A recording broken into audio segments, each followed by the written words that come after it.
Business பக்கங்கள். Hi friends, இது மாலிகாவின் கேளுங்க கதை கேளுங்க. மானஸ் எழுதிய விழி தாண்டிய கனவே. அத்தியாயம் 11.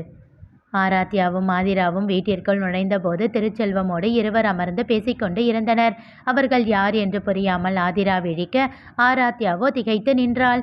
இப்பொழுது இவர்களை தெரிந்தது போல் காட்டிக்கொள்ள வேண்டுமா, தெரியாததை போல் காட்டிக்கொள்ள வேண்டுமா என்று புரியாமல் குழம்பி நின்றிருக்க, ஓ, இவதான் உங்க பொண்ணு ஆதிராவா என்று கேட்ட அந்த பெண்மணி புன்னகைத்தார்.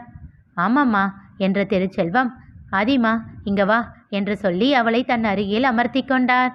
இவதான் உங்க சின்ன பொண்ணா, இங்க வாடா குட்டி என்று ஆராத்யாவை இழுத்து தன் அருகில் அமர்த்தி கொண்டார் அந்த பெண்மணி. இப்பொழுது நகுலன் உள்ளே நுழைய, இதோ என் பையனே வந்துட்டானே என்றார் அவர். ஆதிரா திகைப்போடு அவனை பார்க்க, யாரும் பார்க்காத நொடியில் சட்டென்று கண்ணடித்துவிட்டு தன் தந்தையின் அருகில் சென்று நல்ல பிள்ளையாக அமர்ந்து கொண்டான் நகுலன். அவன் தந்தை பேசத் தொடங்கினார். என்னோட தம்பி மூலமாக தான் உங்கள் பொண்ணை பற்றி கேள்விப்பட்டோம், அதனால தான் பொண்ணு கேட்டு வந்திருக்கோம். என் பொண்ணுக்கு இப்போதைக்கு கல்யாணம் பண்ணுறதை பற்றி நான் யோசிக்கவே இல்லையே என்றார் திருச்செல்வம். அதனால் என்ன, இனிமேல் யோசிங்க. அவள் இந்த வருஷம்தான் பிபிஏ முடிக்க போகிறா, அடுத்து எம்பிஏ போஸ்டலில் பண்ணலாம்னு இருக்கா, கூடவே என்னோட பிஸ்னஸை பார்த்துக்க போகிறா.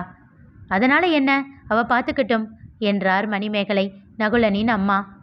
இருமா, முதல்ல நம்மளை பற்றி சொல்லிடுறேன் என்றார் அண்ணாமலை, நகுலனின் அப்பா. சார், நாங்கள் எங்களை பற்றி சொல்கிறதுக்கு முன்னாடி உங்ககிட்ட ஒரே ஒரு கேள்வி கேட்குறேன், கேளுங்க. உங்கள் தொழிலை உங்கள் கூட பார்த்துக்கிற மாதிரியான மாப்பிள்ளையா தேடுற ஐடியாவில் இருக்கீங்களா? நிச்சயமாக கிடையாது. என்னை பொறுத்த வரைக்கும் என்னோட மாப்பிள்ளை என்னை சார்ந்து இருக்கக்கூடாது.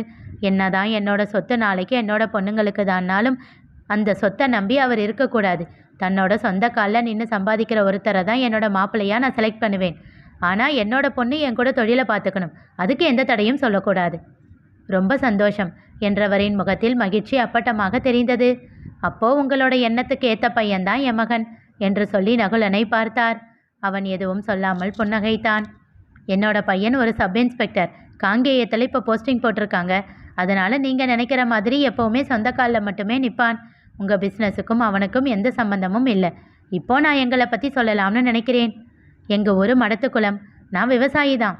என்னோட ஒய்ஃப் மணிமேகலை கவர்மெண்ட் ஹைஸ்கூலில் ஹெட் மாஸ்டராக இருக்காங்க. எனக்கு 2 பசங்க. பெரியவன் உரக்கடை வச்சுருக்கான், கூடவே என் கூட விவசாயத்தில் உதவியும் பண்ணுவான். மூத்த மருமக தேனி பக்கத்தில் சின்னமனூர். எங்கள் பையனுக்கு கல்யாணம் ஆன உடனே அவனை தனி கொடுத்தனம் வச்சிட்டோம். எங்களுக்கு சொந்தமாக நிலப்புலன் எல்லாம் இருக்குது. சொந்த வீடு 3 இருக்குது.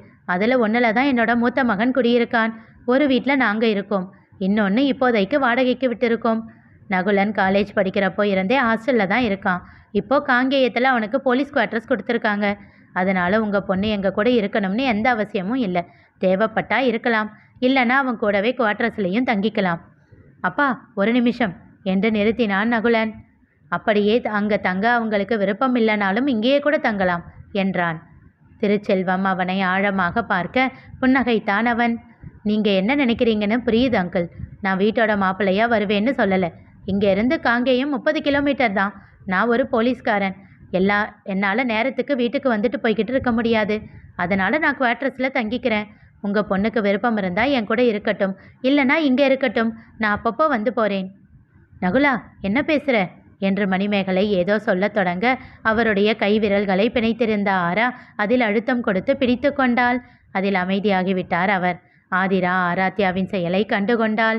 அப்படியென்றால் இவளுக்கு இவர்களை ஏற்கனவே தெரியுமா என்ற யோசனையோடு தன் தங்கையின் முகத்தை பார்த்தாள். அவளோ திருச்செல்வத்தின் முகத்தையே பார்த்து கொண்டு அமர்ந்திருந்தாள்.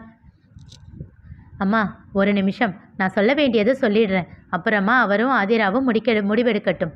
அங்கிள், எனக்கு ஆதிராவை ரொம்ப பிடிச்சிருக்கு. நீங்கள் பேசிட்டு முடிவு சொல்லுங்கள், மற்றதை அப்புறம் பேசிக்கலாம் என்றான்.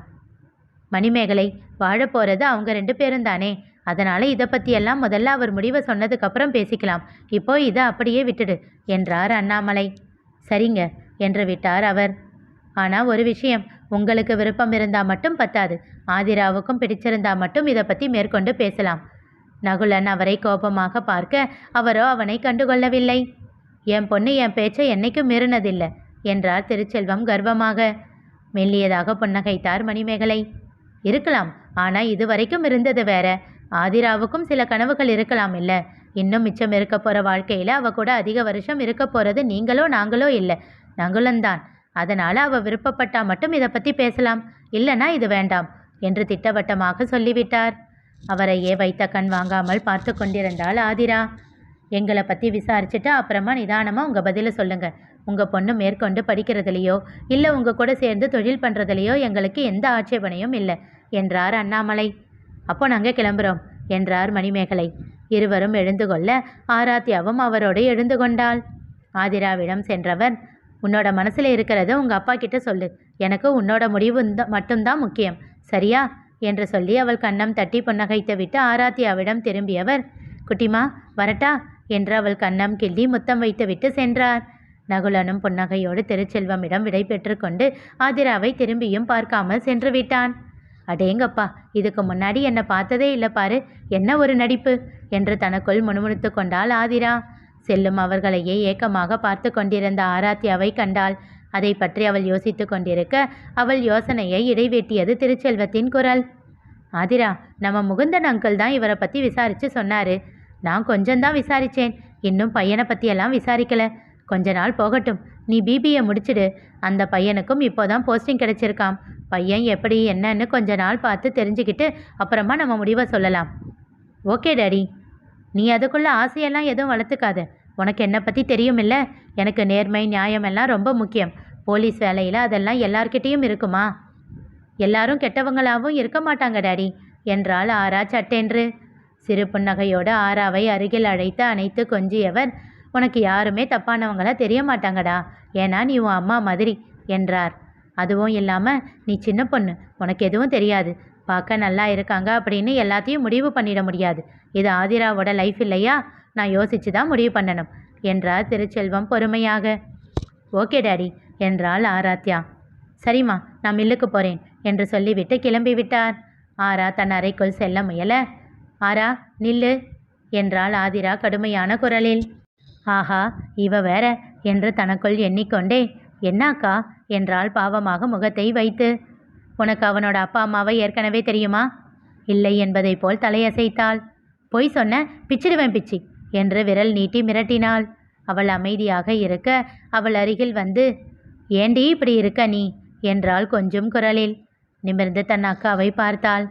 அவன் யாரு என்னன்னே தெரியாது, அவன் கூட பேசிக்கிட்டு இருந்திருக்க, பத்தாததுக்கு அவங்க அப்பா அம்மா கூட பழக்கம் வச்சிருக்க, என்னடி இதெல்லாம்? யாரையும் நம்பாத ஆரா, நீ இப்படி இருக்கிறது எனக்கு தான் பயமாக இருக்கு.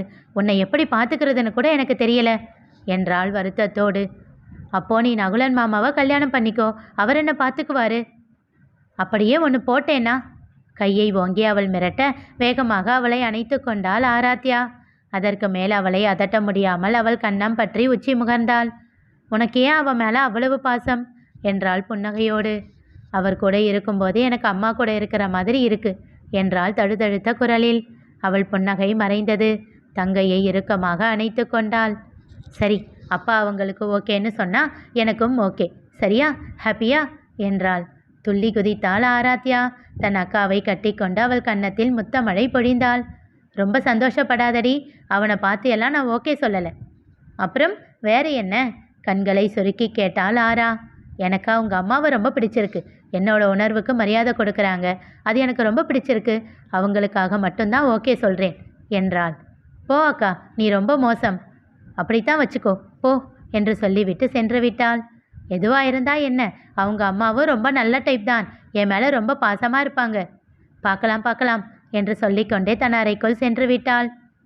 கண்ணாடியின் முன் நின்று தன் முகத்தையே பார்த்து கொண்டிருந்தாள் ஆதிரா.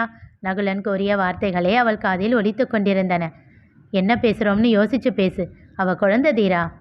மென்மையான குரலில் அவள் கூறினாலும் அவன் வார்த்தைகளில் இருந்த அழுத்தம் அவளுக்கு புரிந்தது. பரவாயில்ல, கொஞ்சோண்டு நல்லவந்தாண்டா நீ என்று சொல்லி புன்னகைத்தாள். நிகழப்போவது என்ன தெரிந்து கொள்ள தொடர்ந்து கேளுங்க, கதை கேளுங்க. மீண்டும் சந்திப்போம்.